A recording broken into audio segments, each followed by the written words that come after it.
आणि कटप्पानं बाहुबलीला का मारलं हे विचारण्यापेक्षा छत्रपती शिवाजी महाराजांनी कृष्णा भास्कर कुलकर्णीला का कापलं होतं या प्रश्नाचं उत्तर जर आमच्या तरुणाला सापडला तर मला वाटतं की खऱ्या खुऱ्या अर्थानं तुम्हाला शिवचरित्र सापडेल.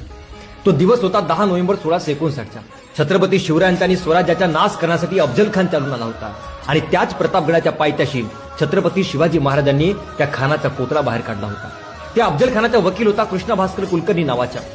तो छत्रपती शिवाजी महाराजांवर धावून आला आणि महाराजांच्या कपाळावर त्याने वार केला. अरे आजपर्यंत महाराजांच्या केसाला सुद्धा कोणी हात लावू शकला नव्हता. मग एका वकिलामध्ये एवढी हिंमत आली कुठे? कारण हजारो वर्षांची परंपरा होती जी छत्रपती शिवाजी महाराजांनी मोडून काढली होती. महाराजांनी मागच्या पुढचा विचार केला नाही आणि अंगावर धावून आलेल्या कृष्णा भास्कर कुलकर्णीचा शरीर एका वारात शरीराबाहेर वेगळा केला. छत्रपती शिवाजी महाराज धर्माभिमानी होते, धर्माचा सन्मान करणारे होते, पण स्वराज्याच्या आड येणाऱ्या गद्दारांची त्यांनी कधी गळी केली नाही.